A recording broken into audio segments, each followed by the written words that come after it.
السلام علیکم ورحمۃ اللہ وبرکاتہ۔ خوش رہیں، خوش رکھیں، اپنی سوچ و دل کو صاف رکھیں۔ میں نے بچپن میں اپنی امی جان سے انبیاء کے واقعات سنے، امہات المومنین کی سیرتیں بھی سنی تھیں۔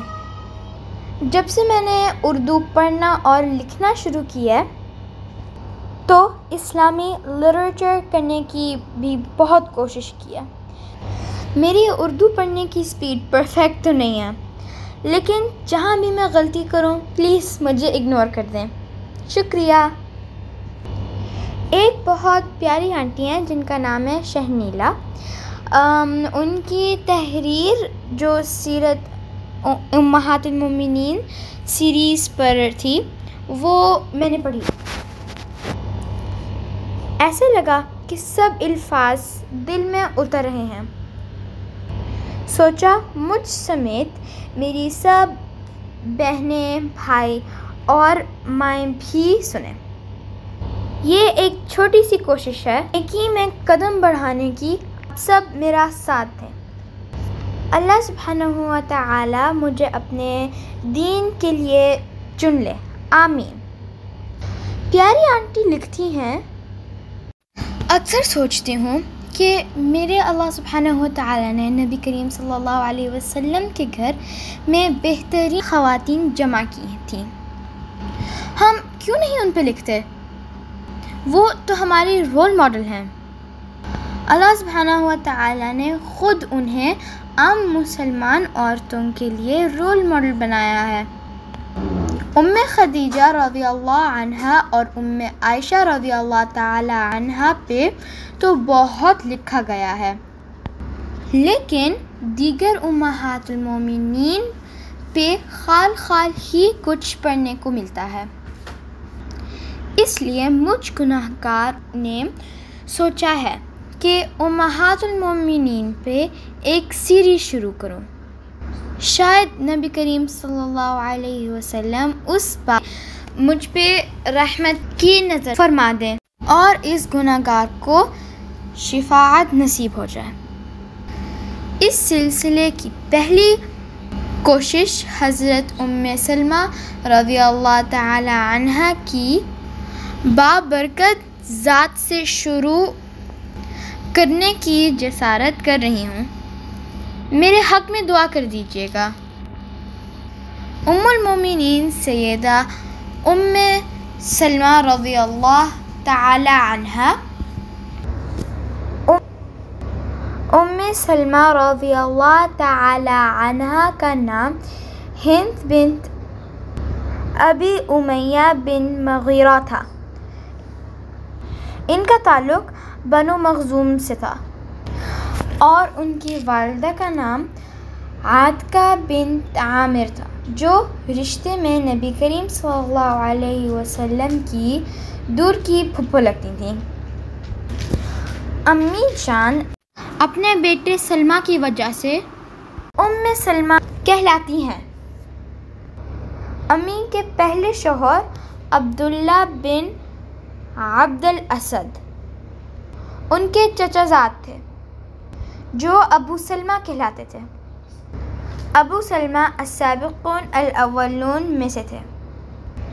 امی جان نے اپنے شوہر کے ساتھ پہلی ہجرت حبشہ کی طرف کی تھی، کچھ عرصہ بعد اس امید پہ کہ مکہ کے حالات کچھ بہتر ہو چکے ہوں گے، مکہ واپس تشریف لے آئے۔ آ کر پتہ چلا کہ حالات ویسے کے ویسے ہی ہیں۔ امی جان اور ابو سلمہ دونوں کے گھر والے کفار کے حمایت اور اسلام کے دشمن تھے۔ اسی وقت مدینہ کی طرف ہجرت کا حکم ہوا۔ ابو سلمہ نے اپنا اونٹ تیار کیا، اپنی بیوی اور ننھا سلمہ کو اونٹ پر بٹھایا اور مدینہ کی طرف چلنے لگے۔ لیکن اسی وقت ام سلمہ کے گھر والے آ گئے۔ انہوں نے کہا کہ تم ہماری بیٹی کو نہیں لے کے جا سکتے۔ مجبوراً ابو سلمہ اپنی محبوب بیوی اور بیٹے کو مکہ چھوڑ کر مدینہ ہجرت کر گئے۔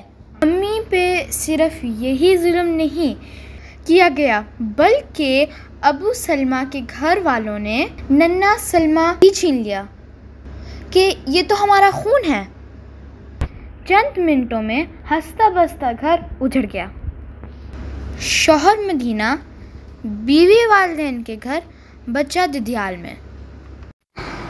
امی کو پتہ چلتا کہ ننھا سلمہ ان کے لیے بلکتا ہے لیکن سسرال والے ملنے نہیں دیتے ہیں۔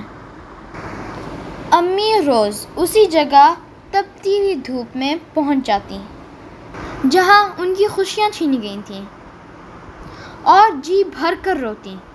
آخر کار دیکھنے والوں کو ان پر ترس آنے لگا اور ان کے گھر والوں کو مجبور کیا کہ اس ماں اور بیٹے کو ابو سلمہ کے پاس بھیج دیا جائے۔ جیسے ہی سلمہ کو بیٹا واپس ملا، انہوں نے اسی وقت سفر کرنے کا ارادہ کر لیا۔ اپنا سامان باندھا اور اونٹ تیار کر کے اکیلی مدینہ روانہ ہوئی۔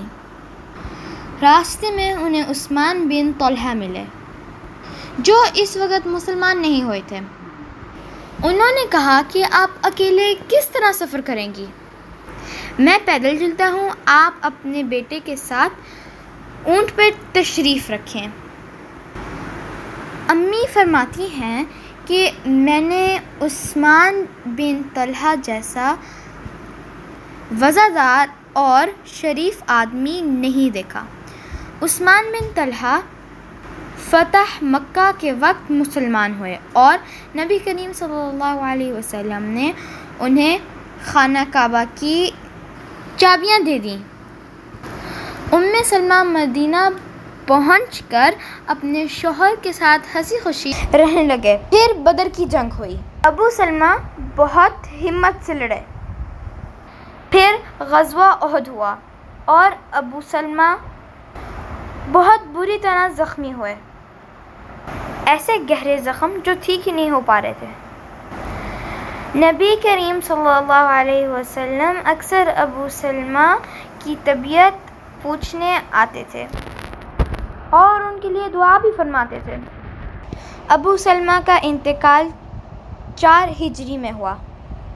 اسی عالم حزن میں نبی کریم صلی اللہ علیہ وسلم نے سلمہ کو یہ دعا سکھائی: ان اللہ و ان الیہ راجعون، اللہم اجزنی فی مصیبتی واخلف لی خیرا منہا۔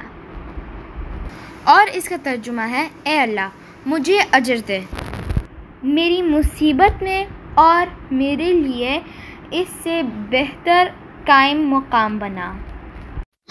امی ارشاد فرماتی ہیں کہ میں یہ دعا پڑھتی جاتی تھی اور سوچتی تھی کہ ابو سلمہ سے بہتر کون ہوگا۔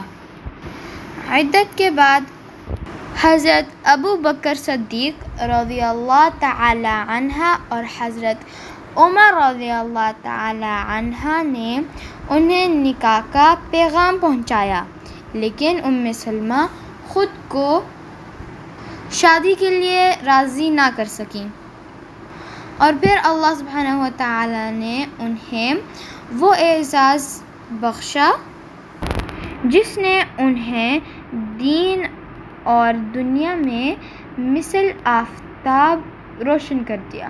اللہ سبحانہ و تعالی نے انہیں مومنین کی ماں کی طور پر چن لیا۔ 4 ہجری میں ان کا نکاح نبی کریم صلی اللہ علیہ وسلم سے ہوا۔ امی فرماتی ہیں کہ نکاح کے بعد مجھے پتہ چلا کہ اس دعا کا کیا مطلب تھا اور اللہ سبحانہ و تعالی نے میرے لیے کیا چن کر رکھا تھا۔ سلمہ انتہائی خوبرو، معاملہ فہم اور ذہین تھی۔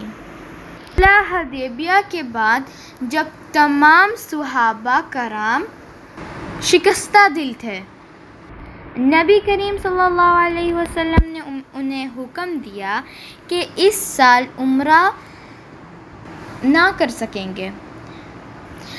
جانور ذبح کر کے سر منڈوا لیں۔ تو پہلی بار صحابہ کرام خاموش کھڑے رہے۔ نبی کریم صلی اللہ علیہ وسلم کے دل کو ٹھیس پہنچا۔ حجرہ میں جا کر اپنے ذہین اور صائب رائے بیوی سے شکوہ کیا کہ صحابہ نے پہلی بار میری بات پہ عمل کرنے پہ ایک دوسرے سے جاننے کی کوشش نہیں کی۔ ہماری سمجھدار امی نے فوراً کہا، آپ سر منڈوا کر احرام بدل لیں، پھر دیکھیں کہ سب صحابہ پیروی کیسے نہیں کرتے۔ اور پھر ایسا یہ ہوا، صحابہ نے آقا کی پیروی میں دوڑیں لگا دیں۔ کہتے ہیں کہ سلمہ کی تلاوت نبی کریم صلی اللہ علیہ وسلم سے بہت ملتی جلتی تھی۔ سننے والے کہتے تھے کہ جب تلاوت کرتی تھی تو دل کرتا تھا کہ بس سنتے ہی رہیں۔ امہات المومنین میں سب سے زیادہ طویل عمر سلمہ ہی نے پائی۔ ان کا انتقال سب سے آخر میں 83 سال کی عمر میں ہوا۔ جنت البقیع میں آرام فرما رہی ہیں۔ اللہ ہم سب مسلمانوں کو آخرت میں امی کی قدم بوسی کا شرف عطا فرمائے۔ آمین ثم آمین۔